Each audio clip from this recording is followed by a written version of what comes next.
तो अभी कुछ दिन पहले तीखी टिप्पणियां हुई पूर्व सांसद सुब्रत पाठक और अखिलेश जी के बीच में। अखिलेश जी ने कहा वो जर्दा खाते हैं। जब सुब्रत पाठक से एक बयान लिया गया, उन्होंने कहा कि दो युवा निकले हैं जो नेपाल की बात कर रहे हैं कि नेपाल में ये हो गया, भारत में भी होगा, तो इन युवाओं को जनता यहाँ दौड़ा के मारेगी, इनका घर फूका जाएगा। इसके बाद अखिलेश जी ने कहा कि ये जर्दा खाने लगे हैं, पहले ये पान खाते थे, प्रेस करते हैं तब ये जर्दा खाते हैं। आपको लग रहा है ऐसी भाषा का प्रयोग हो रहा है?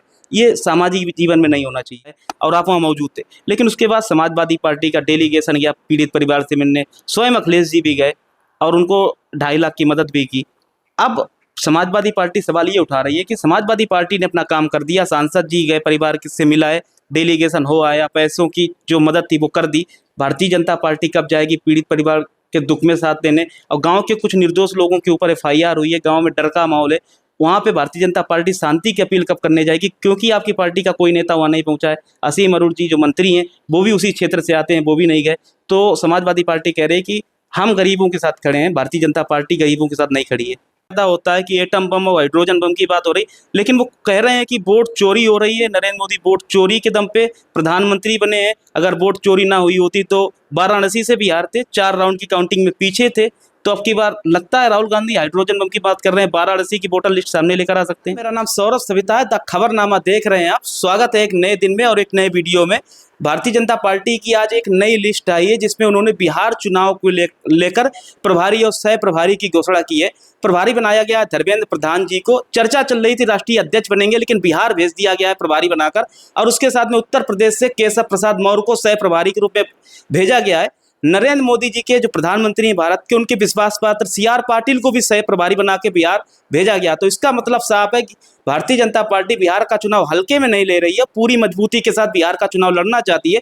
चूंकि बड़े लोगों के नाम आए हैं, चर्चा थी ये लोग राष्ट्रीय अध्यक्ष के दावेदार है, तो इनको बिहार भेजा गया है। और भारतीय जनता पार्टी का राष्ट्रीय अध्यक्ष का चुनाव फंसा ही हुआ है, अभी तक राष्ट्रीय अध्यक्ष का चयन नहीं हो पा रहा है। उत्तर प्रदेश के प्रदेश अध्यक्ष का भी चयन होना है। इन्हीं सब मुद्दों पर बातचीत करने के लिए हमारे साथ भारतीय जनता पार्टी के कन्नौज जिला अध्यक्ष वीर सिंह भदौरिया जी हैं। तो सर, आज घोषणा हुई है भारतीय जनता पार्टी के प्रभारी और सह प्रभारी बिहार भेजे गए हैं। चुनाव को लेकर भारतीय जनता पार्टी गंभीर नजर आ रही है।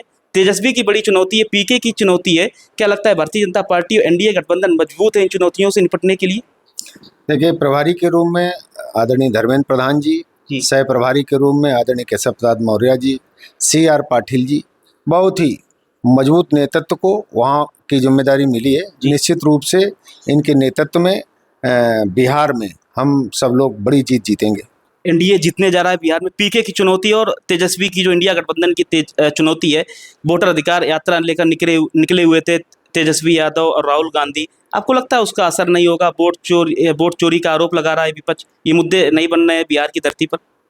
देखिए, वोट चोरी का वो आरोप जरूर लगा रहे हैं, लेकिन हमारी समझ में तो वो चोर मचाए शोर वाली बात है कि कोई भी उनका मुद्दा चलने वाला नहीं। एक बार पुनः NDA की सरकार बिहार में बनेगी। राहुल गांधी ने भी कहा था हमने एटम बम फोड़ा है, हाइड्रोजन बम आएगा। आपको लग रहा है इस तरीके की भाषा का प्रयोग कर रहे हैं राहुल गांधी, इससे एक डर का माहौल भी पैदा होता है कि एटम बम और हाइड्रोजन बम की बात हो रही, लेकिन वो कह रहे हैं कि वोट चोरी हो रही है। नरेंद्र मोदी वोट चोरी के दम पे प्रधानमंत्री बने हैं। अगर वोट चोरी ना हुई होती तो वाराणसी से भी हारते, 4 राउंड की काउंटिंग में पीछे थे। तो अब की बार लगता है राहुल गांधी हाइड्रोजन बम की बात कर रहे हैं, वाराणसी की वोटर लिस्ट सामने लेकर आ सकते हैं। राहुल गांधी जी फुस पटक्का चला रहे हैं जी, कुछ नहीं हो रहा है। वो वोट चोरी की बात कर रहे हैं, जो कि आपने देखा होगा कि एक बार कांग्रेस के राष्ट्रीय अध्यक्ष का चुनाव हो रहा था। राष्ट्रीय अध्यक्ष कांग्रेस के जो उम्मीदवार थे, उन उम्मीदवार को 13 वोट मिले थे और कांग्रेस के जो प्रत्याशी थे उनको मात्र 1 वोट मिला था। वोट चोरी उस जगह पे हुई थी, वोट चोरी यहाँ पर नहीं हो रही थी, यहाँ पर नहीं हो रही है। एक बार पुनः मोदी जी के नेतृत्व में बिहार में NDA सरकार बनाएगा। अखिलेश जी ने कहा कि हमने एफिडेविट दिए चुनाव आयोग को, चुनाव आयोग ने हमारे जवाब नहीं दिए। जब चुनाव आयोग राहुल गांधी से एफिडेविट मांग रहा था, आपको लगता है कि एफिडेविट अगर अखिलेश जी ने दिए तो चुनाव आयोग को जवाब देना चाहिए था कि या अखिलेश जी झूठ बोल रहे हैं? अखिलेश जी तो कह रहे हैं हमें जवाब नहीं मिले अभी तक। जो हमने एफिडेविट दिया 18,000 जो 2022 के चुनाव में हमने एफिडेविट दिए थे, उन्होंने एक भी एफिडेविट आज दिन तक नहीं दिया है। सिर्फ वोट चोरी का एलिगेशन लगा रहे हैं। किसी भी प्रकार का उन्होंने हलफनामा आज दिन तक नहीं दिया है। अगर दिया हो तो प्रूफ सहित बताएं।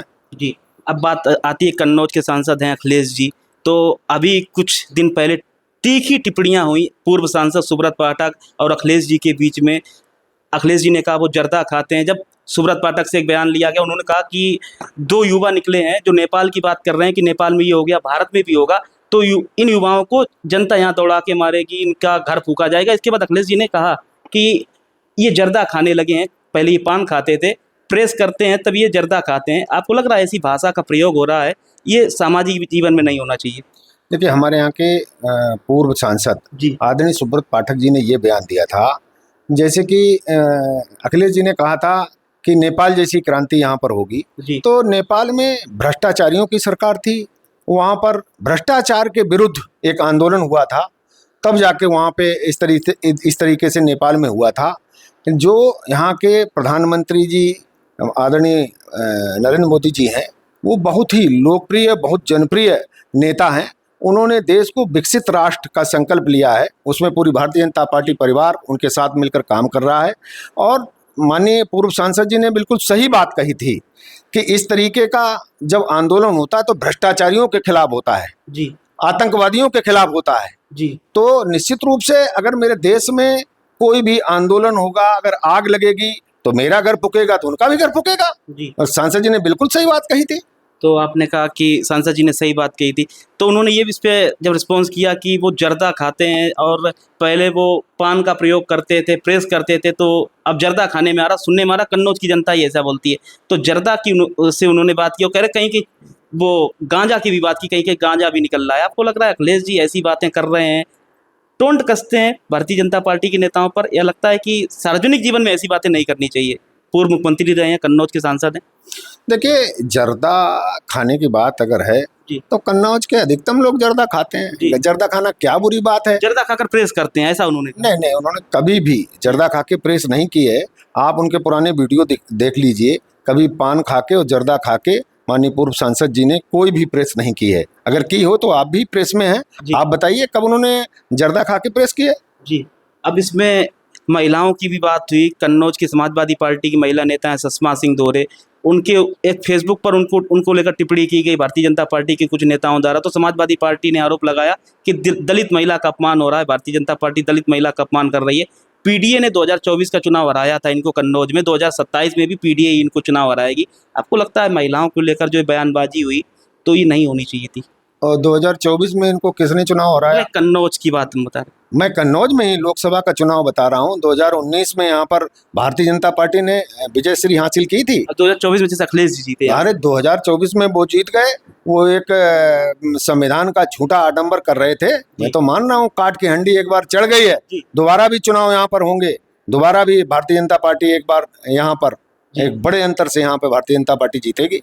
जो बात हो रही थी जिसे सुषमा सिंह दोरे महिला नेत्री के बारे में कि वो दलित महिला है, उनका अपमान हुआ है और आरोप प्रत्यारोप हुए दोनों तरफ से, तो दलितों का अपमान है। समाजवादी पार्टी इसको जोड़ रही है दलितों के अपमान से और इसका कोशिश कर रही है कि 2027 में इसका लाभ लिया जाए। आपको लग रहा है कि ये सोशल मीडिया पर ये स्क्रीनशॉट वायरल हो रहे हैं, इससे नुकसान होगा भारतीय जनता पार्टी को? देखिए, अगर सुषमा जी के खिलाफ या किसी भी नेत्री के खिलाफ कोई टिप्पणी करता है तो वो गलत बात है, लेकिन समाजवादी पार्टी के लोग जो मायावती जी के साथ में VIP गेस्ट हाउस में हुआ था, क्या समाजवादी पार्टी वो भूल गई है? देश की पूर्व मुख्यमंत्री सुश्री मायावती जी के साथ में जो कुकृत्य हुआ था, अभी प्रदेश नहीं भूला है, अभी देश नहीं भूला है निश्चित रूप से, और दलित समाज भी नहीं भूला है। उनको निश्चित रूप से बार बार चुनाव में उनसे बदला लेने का काम दलित समाज करेगा। दलित वोट और ओबीसी वोट जो छिटक गया था 2024 के लोकसभा चुनाव में, वापस चुनौती है 2027 में उसे वापस लाना, या आपको लगता है नरेंद्र मोदी प्रधानमंत्री, योगी आदित्यनाथ मुख्यमंत्री, उनके नेतृत्व में ही वोट बैंक वापस आएगा? देखिए, मुझे और हमारी भारतीय जनता पार्टी परिवार के एक एक सदस्य को देश के यशस्वी प्रधानमंत्री और प्रदेश के यशस्वी मुख्यमंत्री आदरणीय योगी आदित्यनाथ जी पे पूर्ण भरोसा है। निश्चित रूप से उनके नेतृत्व में जो दलित और पिछड़े वर्ग में कुछ बिखराव हुआ था, निश्चित रूप से एक बार पुनः भारतीय जनता पार्टी की ओर आएगा और भाजपा एक बार पुनः विजयश्री हासिल करेगी। बतौर जिला अध्यक्ष वीर सिंह भदौरिया की क्या चुनौती है 2027 में? समाजवादी पार्टी तीनों सीटें जीतने का कन्नौज में दावा कर रही है। वीर सिंह भदौरिया कितने आश्वस्त हैं कि वापस से तीनों सीटें जीतेंगे? कितने आश्वस्त हैं आप इन सीटों को लेकर? देखिए, हर चुनाव में चुनौती होती है जी। कार्यकर्ताओं को एक रखना चुनौती होता है, भाजपा परिवार को एक रखना चुनौती होता है, और एक साथ एक मन से चुनाव लड़ना चुनौती होता है। निश्चित रूप से हम सब लोग भाजपा परिवार एक साथ लड़ेंगे और एक बार पुनः कन्नौज जनपद में तीनों सीटों पे भारतीय जनता पार्टी का रुक जाए, और आप वहाँ मौजूद थे। लेकिन उसके बाद समाजवादी पार्टी का डेलीगेशन गया पीड़ित परिवार से मिलने, स्वयं अखिलेश जी भी गए और उनको 2.5 लाख की मदद भी की। अब समाजवादी पार्टी सवाल ये उठा रही है कि समाजवादी पार्टी ने अपना काम कर दिया, सांसद जी गए, परिवार से मिलाए, डेलीगेशन हो आया, पैसों की जो मदद थी वो कर दी। भारतीय जनता पार्टी कब जाएगी पीड़ित परिवार के दुख में साथ देने? और गांव के कुछ निर्दोष लोगों के ऊपर FIR हुई है, गांव में डर का माहौल है, वहाँ पे भारतीय जनता पार्टी शांति की अपील कब करने जाएगी? क्योंकि आपकी पार्टी का कोई नेता वहाँ नहीं पहुँचा है। असीम अरूण जी जो मंत्री हैं वो भी उसी क्षेत्र से आते हैं, वो भी नहीं गए।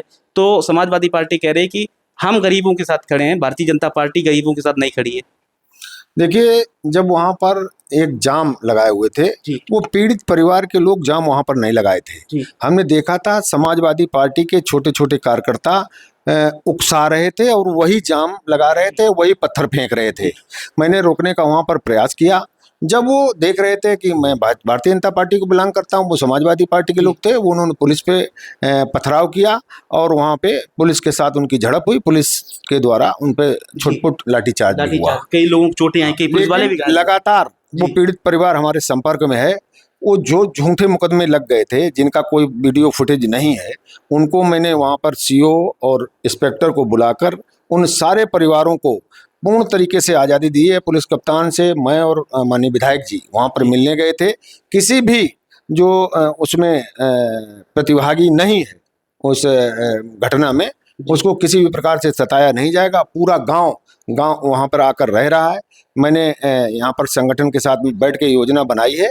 एक उस पीड़ित परिवार को एक धनराशि भी हम देंगे और जो एक्सीडेंटल बीमा होता है उसकी भी योजना बनाकर पूरा भाजपा कुनबा उनके साथ जाएगा। मैं देख रहा था वो क्या करने वाले हैं। निश्चित रूप से अखिलेश जी वहां पर गए थे। अखिलेश जी को वहां मालूम भी नहीं था कि वो छोटे छोटे BC का परिवार था। वो तो यादव समझ के उनके पास चले गए थे और जो उन्होंने एक तथाकथित चेक उन्होंने दी थी, तो 15 दिन तक जब पूरे परिवार ने हो हल्ला किया तो दोबारा जाके वहां पर शायद ऐसा सुनने को मिल रहा है कि उन्होंने चेक दी है। लेकिन भारतीय जनता पार्टी की बड़ी योजना है, कोई भी निर्दोष उसमें फंसेगा नहीं और दोषी कोई बचेगा नहीं, जैसा कि भारतीय जनता पार्टी या प्रशासन का सिस्टम है। तो पीड़ित परिवार के साथ आप खड़े हैं, भारतीय जनता पार्टी खड़ी है और आप लोग जाएंगे, पीड़ित परिवार के दुख में खड़े होंगे। और गांव के जो निर्दोष लोग जैसे नामजद में FIR है, कुछ अज्ञात में है, तो डर का माहौल, गांव के लोग चले गए गांव छोड़कर, या कुछ लोग कह रहे गांव में पुलिस आती है बार बार, इससे गांव में डर का माहौल बना हुआ। आप लोग कोशिश करेंगे डर का माहौल कम करने के लिए, क्योंकि आपके क्षेत्र का मामला है तो आपको इस पर विशेष ध्यान देने की जरूरत है। देखिए, उस उन परिवारों से मेरा लगातार संवाद हो रहा है। कोई भी अब डरा हुआ नहीं है, कोई घर से भागा हुआ नहीं है, सब घर में रह रहे हैं और भाजपा परिवार पूरा उस पीड़ित परिवार के साथ है। निश्चित रूप से उनके परिवार के एक किसी व्यक्ति को नौकरी भी दिलवाई जाएगी और जो भी दुर्घटना बीमा का एक है 5 लाख रुपए, जो 5 लाख रुपए हैं वो मिलेंगे और जो भी सरकार द्वारा सुविधाएं उनको मिल सकती हैं वो देंगे। व्यक्तिगत मदद भी के लिए वहाँ के स्थानीय विधायक और माननीय मंत्री जी से बात हुई है, व्यक्तिगत मदद करने भी हम लोग जल्द से जल्द वहाँ जाएं। अखिलेश जी ने, मैंने देखा वो बात की फोन पर, तो उन्होंने कहा 5 लाख का बीमा सरकार को देना चाहिए, नहीं दिया। हम सरकार में आएंगे, देंगे, हमारी सरकार आएगी, हम नौकरी भी देंगे आपके परिवार के किसी सदस्य को। भारतीय जनता पार्टी की जो काम उन्होंने नहीं किया, हम करेंगे सरकार आने पर। आपको लगता है वो पीड़ित परिवार के साथ खड़े थे, या आपको लग रहा था कि वोट बैंक की वजह से वो वहां पे गए थे, या राजनीति हो रही थी इस मुद्दे पे? देखिए, वो वहां पर बरगलाने गए थे। उन्होंने पहले से ही, जिस दिन वो मौत हो गई थी उस बच्चे की, उसी दिन अपने वहाँ स्थानीय कार्यकर्ता वहां पर भेज दिए थे और उन्होंने पूरा योजना बना के वहां पर इस तरीके से घटना कराई थी, पत्थरबाजी कराई थी, ये सब कराई थी।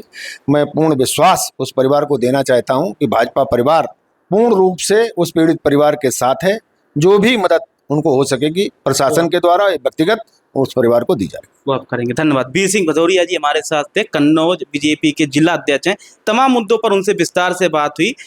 आश्वस्त है बिहार में एनडीए की सरकार बनने को लेकर। कन्नौज के कई मुद्दों पर बात हुई। कन्नौज सांसद अखिलेश जी के को लेकर जो बयानबाजी हो रही थी उन पर भी उन्होंने कई सारे जवाब दिए। आगे आने वाले एपिसोड में अखिलेश जी इन मुद्दों पर क्या जवाब देते हैं और क्या होती है उत्तर प्रदेश की राजनीति। अब बिहार का चुनाव अब की बार बहुत बड़ा चुनाव है। प्रधानमंत्री मोदी की दिलचस्पी है, अमित शाह भी चुनाव को बहुत गंभीरता से ले रहे हैं। चूंकि एनडीए वर्सेस इंडिया का चुनाव है, बीच में पीके भी आ चुके हैं, तो वहाँ त्रिकोणीय संघर्ष देखने को मिल रहा है। तमाम मुद्दों पर हमारे चैनल द खबरनामा की नज़र बनी रहेगी। आप देखते रहिए हमारे चैनल द खबरनामा को। यूट्यूब पर नए हैं तो जरूर सब्सक्राइब करें, फेसबुक पर नए हैं तो जरूर फॉलो करें। जय हिंद, जय भारत।